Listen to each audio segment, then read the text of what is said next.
Hola, benvinguts lletraferits, ja tornem a ser aquí. L'últim vídeo em vau veure més fosca del normal, resulta que em vaig oblidar d'encendre el llum gros, coses que passen. Nois, de debò us ho dic, amb l'embaràs se me'n va del cap, se me'n van les coses. Jo ja em veia estranya, però no sabia el què, i de cop vol dir, la llum, va. En fi. Aviam, avui us canviaré el gènere, parlarem de ciència-ficció, és un altre dels meus gèneres literaris preferits, i bàsicament us parlaré d'una novel·la que és molt famosa, és molt i molt famosa, és El problema dels tres cossos, de Cixin Liu. És una novel·la de ciència-ficció xinesa i és el primer llibre d'una trilogia. La trilogia en si s'ha d'anomenar El record del passat de la Terra. Val? Ja veieu que el tema és una mica estrany. Avui en dia l'està publicant Nova, dintre de la saga Edicions B, aquí a Espanya, i s'havia de fer una pel·lícula d'aquesta novel·la. El que passa és que de moment està paralitzada. S'havia de fer el 2017 i també s'ha anunciat que Netflix, alerta, ha comprat els drets de la trilogia i a sobre els hi han encarregat a David Benioff, Weiss i Alexander Wu, és a dir, són guionistes i productors executius famosos, segurament us sonen els noms. Anem doncs a per l'autor, val? Anem a parlar de l'autor, en Cixin Liu. Tenim un enginyer mecànic que és molt fan de la ciència-ficció i això es nota, En la seva novel·la hi ha ressons de Clarke, d'Orwell i en aquest cas específic d'Asimov. Justament recorda a la Fundació, no vull dir que estigui a l'alçada, baixem expectatives, simplement que ho recorda.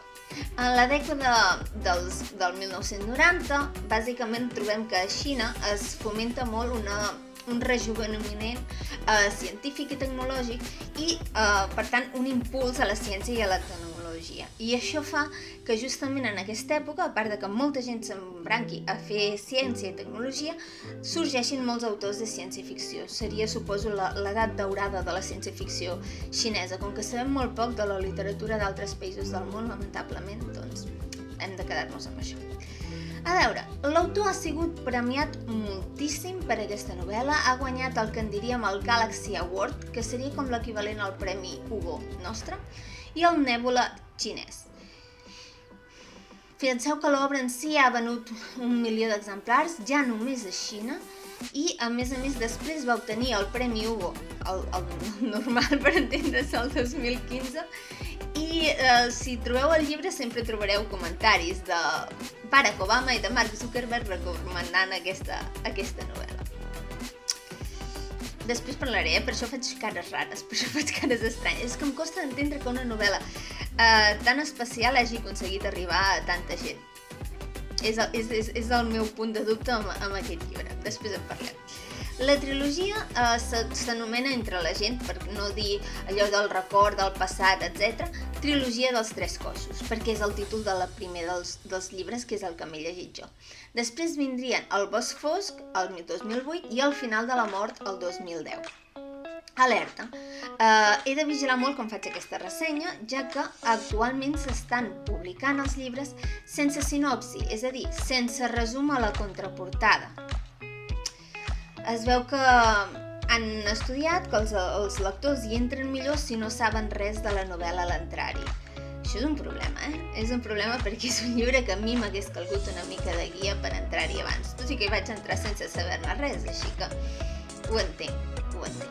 En tot cas, el títol, que d'això suposo que en podem parlar una miqueta, El problema dels tres cossos, pels que siguin científics els hauria de sonar perquè és un problema de mecànica orbital, dels planetes, etc. I no està solucionat, és un problema pendent. I bàsicament la solució és caòtica, és a dir.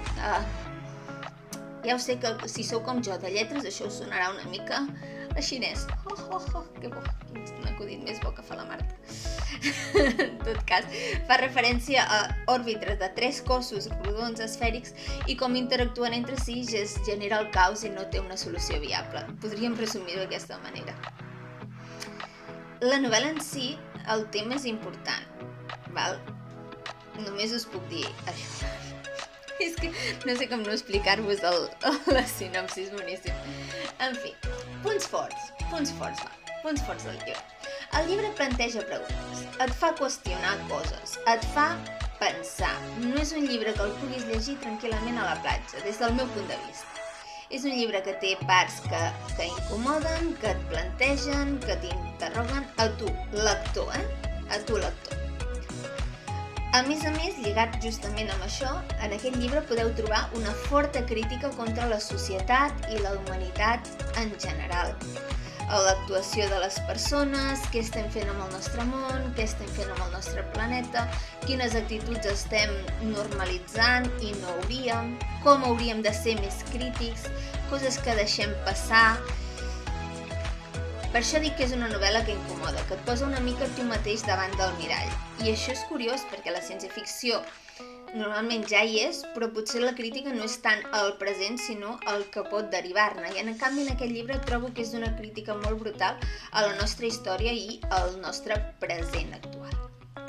El llibre en si, el problema dels tres cossos, és molt original.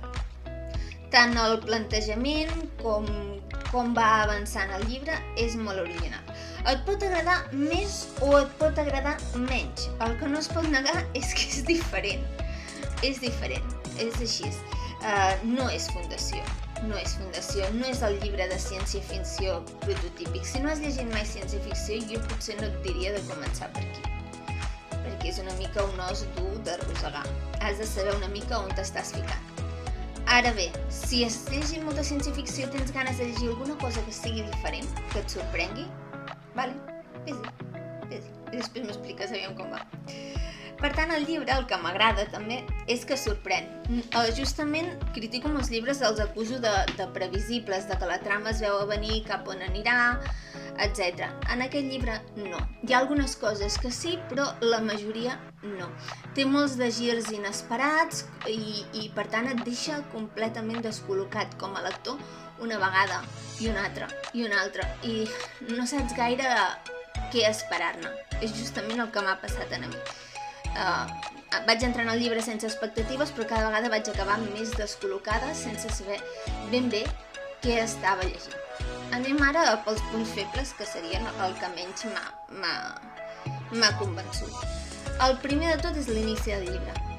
No perquè no m'agradi, anem a puntualitzar. L'inici del llibre està bé, però les primeres 50 pàgines aproximadament no tens ni idea de què estàs llegint. Per començar, no sembla una novel·la de ciència-ficció, sinó que diries que és clarament una novel·la històrica. I després, a partir d'aquí, és com que se superposen 3 plans narratius diferents, sense intentar explicar gaire res, i cada capítol saltes de l'un a l'altre sense cap explicació ni mediació. No és un llibre fàcil de llegir, és el que us deia. No és un llibre que puguis llegir i tenir el cap a una altra banda, o que puguis llegir per distreure't i que sigui suau, light, etc. No va per aquí. Has d'estar atent. Si el vols llegir bé i entendre'l bé, has d'estar atent. Llavors, el que personalment crec que em va molestar més, la complicació científica. Jo soc de lletres pures, i adoro la ciència-ficció. Però a mi els conceptes, no pot ser d'altra manera, me'ls han de donar molt mastegats. He d'aconseguir entendre-ho molt bé. Trobo que en aquest llibre, ja des del problema de mecànica orbital, coses que s'insinuen de mecànica, de física quàntica, de possibilitats filosòfiques, d'evolucions socials, etc., crec que em superava. No em considero una persona tonta, ni inculta, ni res per l'estil. Però llegint aquest llibre m'hi sentia. Em sentia que em faltava molta base per entendre'l en la seva profunditat. Podia entendre'l de manera superficial i podia seguir la història, però tot alhora tenia la sensació de que m'estava perdent coses. I això no m'havia passat. No m'havia passat llegint Asimov, no m'havia passat llegint Clarke, sempre m'havien explicat, sempre m'havien portat a la maneta i havia pogut seguir més o menys. Potser és el que vaig sentir una mica quan vaig llegir Gabriel García Márquez, però no sabria dir-vos. Gabriel García Márquez, perdoneu. Jorge Luis Borges. Ara, sempre giro aquests dos noms. Amb la biblioteca de Babel, etc. No ho sé. M'expliqueu vosaltres, si l'heu llegit, aviam com ho veieu.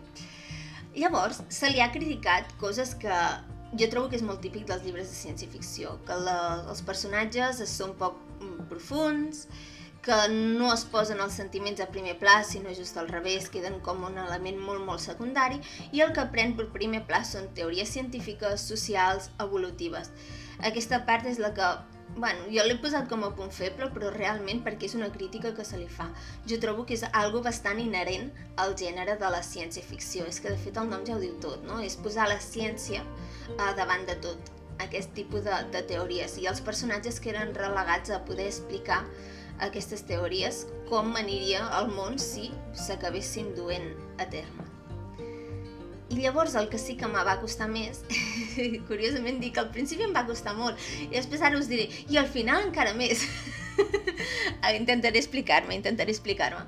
Resulta que això, al principi anava molt i molt perduda, després mica en mica em vaig anar enganxant a la novel·la, vaig trobar-li la gràcia.